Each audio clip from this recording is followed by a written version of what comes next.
আসসালামু আলাইকুম। আরও একটি নতুন বিদ্যালয়ে চলে আসছি। তো এইখানে দেখতে পাচ্ছেন যে গুপ্ত কি লেখা, যেটা এটা কি লেখা, গুপ্ত বৃন্দাবন সরকারি প্রাথমিক বিদ্যালয়। গুপ্ত বৃন্দাবন সরকারি প্রাথমিক বিদ্যালয়। এটা নামটা উচ্চারণ করা খুবই কঠিন, তাই আমি উচ্চারণই করতে পারলাম না, দিদানের সহায়তা নিলাম।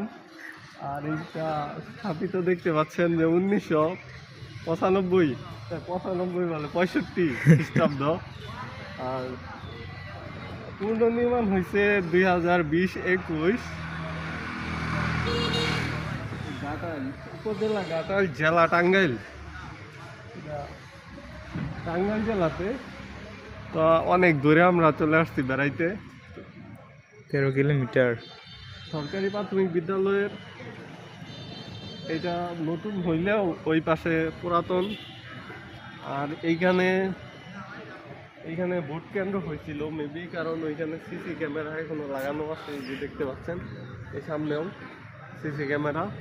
প্রতিটা স্কুলে সিসি ক্যামেরা বাবদ কমপক্ষে মনে হয় 60-70 হাজার টাকা করে খরচ হয়েছে বিভিন্ন আনুষঙ্গিক যে জিনিসপত্রগুলো কিনছে সেগুলাতে।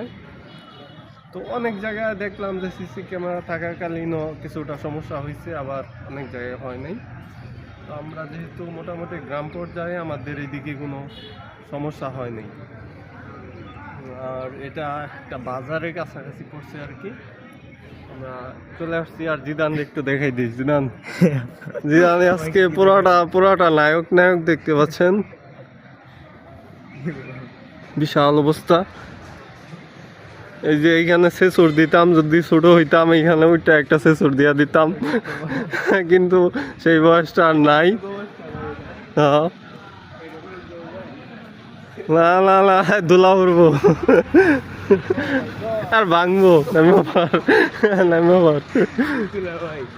তো সন্ধ্যা হয়ে গেছে, আমরা বাইক নিয়ে আসছিলাম, আমরা চলে যাব মানে অনেক দূরে, মোটামুটি 13-14 কিলোমিটার দূরে চলে আসছি। স্কুলের ওই পাশ দিয়ে ছোট একটা রাস্তা আছে, ওই সামনে মনে হয় মেবি একটা মাদ্রাসা আছে। আমরা আরও বিভিন্ন জায়গায় যাব।